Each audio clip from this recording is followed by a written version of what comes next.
And welcome to this special Memorial Day weekend edition of LCJ Live. Gonna break down the Garfuriosa box office battle that everyone is talking about.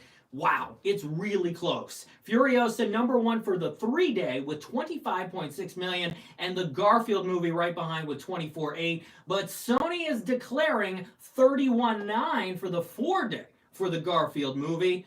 That is the 4-day victor, with Furiosa behind with with about 31.2 million or so. Send in your questions and your comments here on LCJ Live. I can finally see myself. Thank you, YouTube. Man, YouTube going slow today because the holiday. What's up with that? Hey, I've got the Penguin here with me. I want to tell you about Richard Sherman.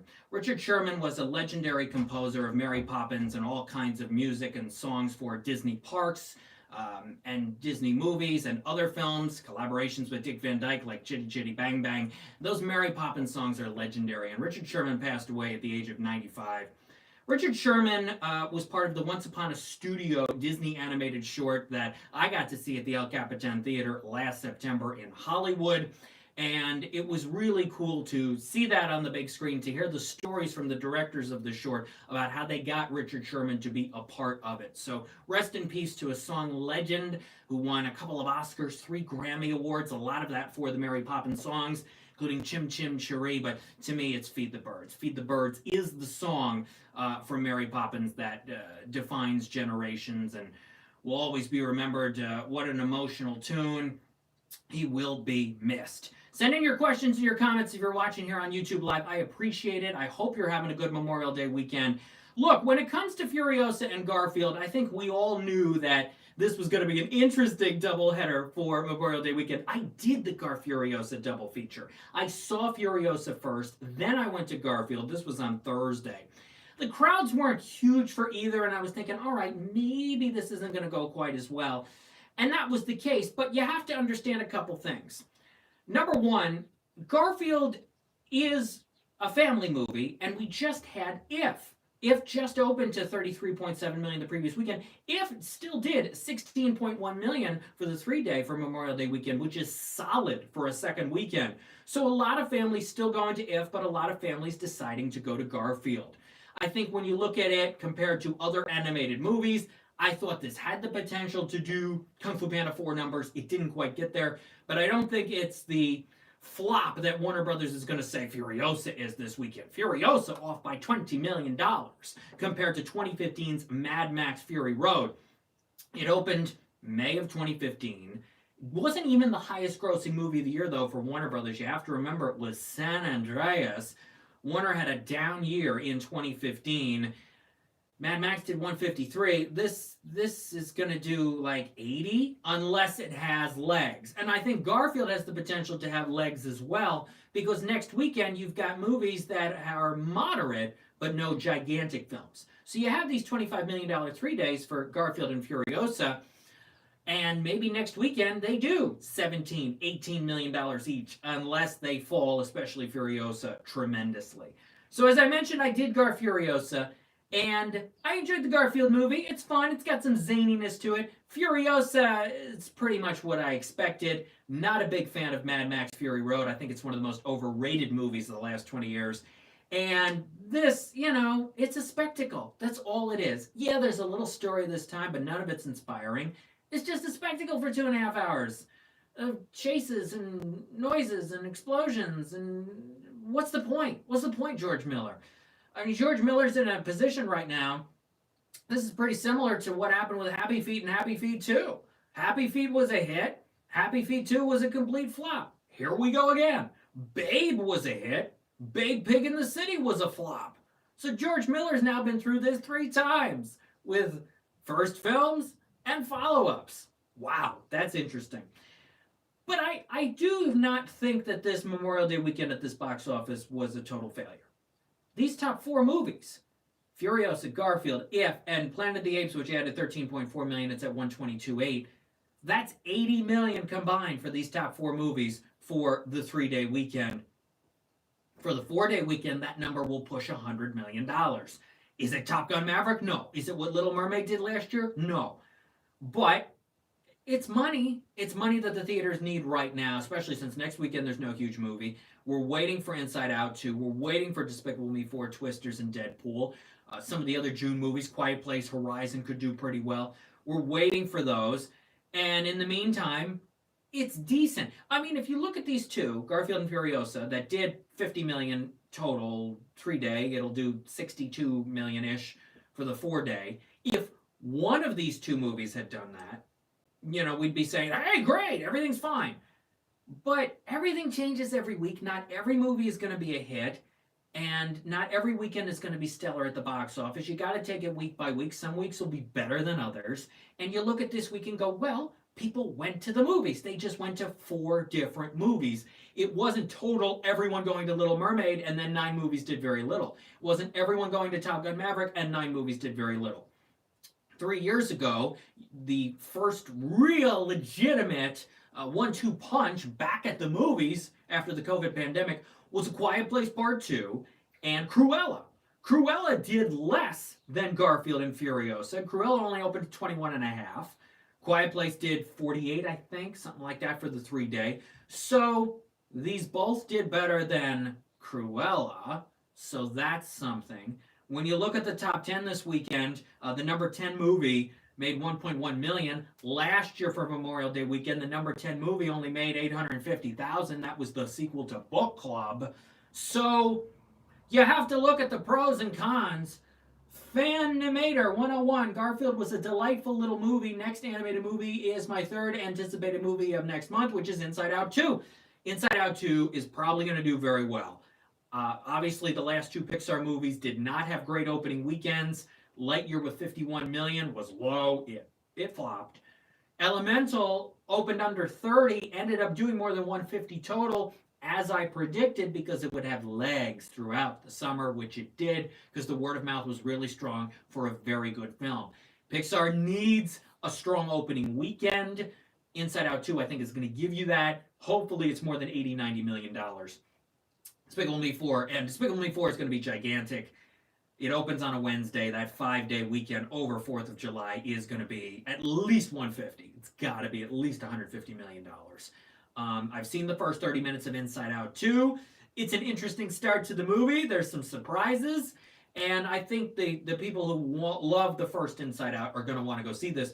Though Pixar has to understand what happened last year with Elemental. A lot of kids were not out of school yet, and it's going to be the same weekend for Inside Out 2. A lot of kids are studying for final exams. Do they have time to go to an hour, 45-minute movie plus half an hour of trailers and all the travel when you're studying for final exams? I remember all that. That was brutal. That was tough. But I don't know if every family is going to go to Inside Out 2 out of the gate. That's what Disney has to watch and monitor when Inside Out 2 opens on June 14th. Let me give you the rest of the box office quickly. The Fall Guy in 5th, 5.9 million. It's at 72.2. By the way, If is at 58.7. And I think this can get to 100 million domestically at this point. We'll see over the next few weeks, but I think it's got a shot. Fall Guy could get to 100, but I think it's going to settle in the 90s. Number 6, The Strangers Chapter 1, added 5.6. It's at 21.3. It is now one of the 5 biggest movies of the year for Lionsgate. In fact, I think it's 3rd on the list, behind Imaginary and Arthur the King. If it gets to 28.1 million, it will be the new champion for Lionsgate for 2024. Number 7 is Sight. It's a good movie. I saw it several weeks ago. Stars Terry Chen and Greg Kinnear. Only managed 2.7 million this weekend. Not stellar. For a good film with a strong true story behind it, a very good second half, but not a lot of people wanted to go see Sight this weekend. Number 8 is Challengers, which added 1.4 million. It's at 46.5 for Amazon MGM. Number 9, Babes, which expanded nationwide, only did 1.1 million. It's at 1.3 total for Neon. And number 10 is Back to Black, the okay but nothing exceptional Amy Winehouse drama, which made 1.1 million. It's at about 5 million for Focus Features. The biggest movie of the year for them is Lisa Frankenstein with 9.8 million. The Bike Riders has got to make more than that. And in fact, I think Focus wants The Bike Riders, which opens June 21st, to make more than that in its opening weekend. So right now, Lisa Frankenstein's still the champ. Back to Black will not get to 10 million. And but the Bike Riders is going to be the new champion for Focus Features. Outside your top 10, Tarot is up to 17 million. I saw the TV Glow, which I highly recommend, is up to 2.7 million. And Godzilla X Kong is at 195.5. I don't think Warner will get it to 200 million domestically, but still pretty good for that. When you look at opening weekends for movies recently, the last movie to open more than 100 million was Barbie 10 months ago. The last movie to open at more than 90 million was Taylor Swift, The Eras Tour, more than 7 months ago. That was October. So, look, studios are looking for these $90, $100 million opens, and I don't think it's going to be Bad Boys. Inside Out 2's got a shot. I don't think it's going to be Quiet Place or Horizon, though. They'll do okay. And then you got Despicable Me 4. Twisters, which I think will do well, maybe not 90 open, but Twisters will do pretty good.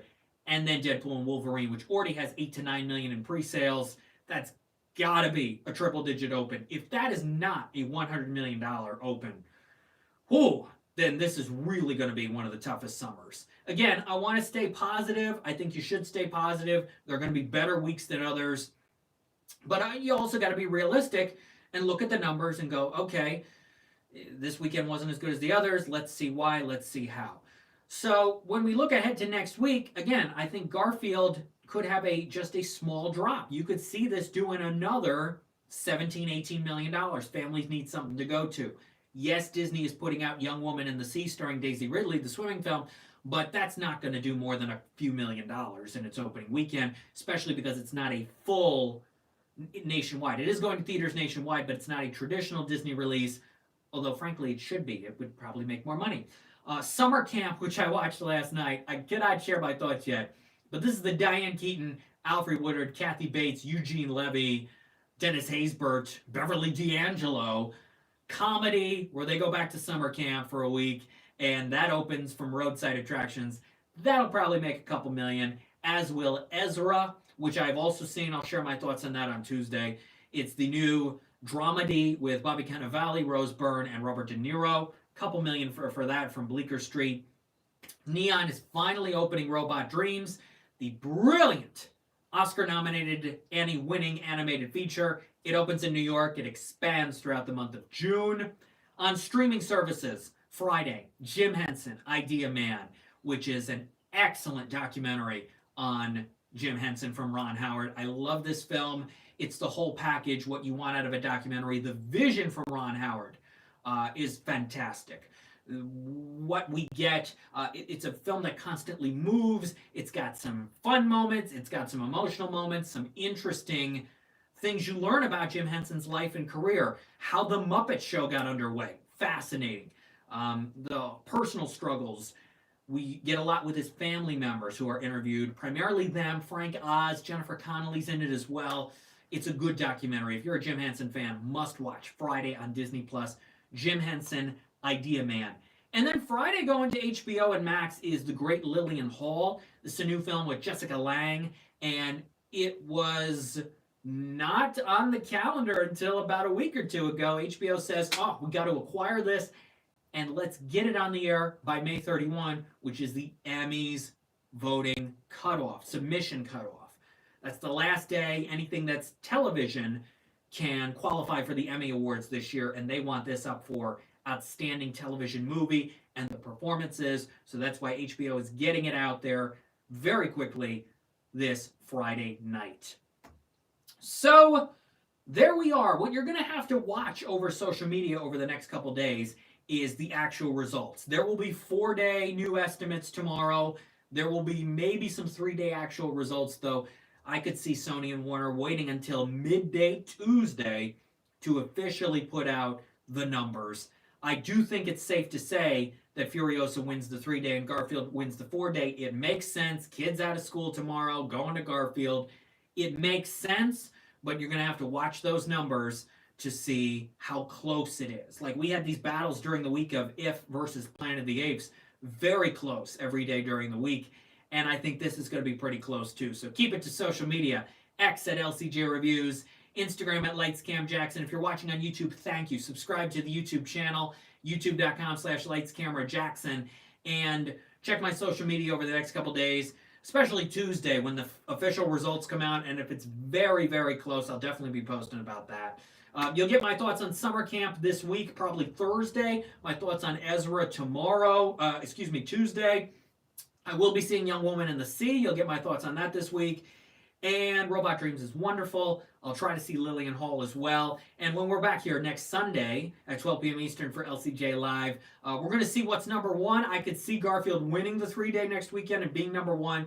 And we'll see how these new movies do. Young Woman in the Sea, Summer Camp, Ezra.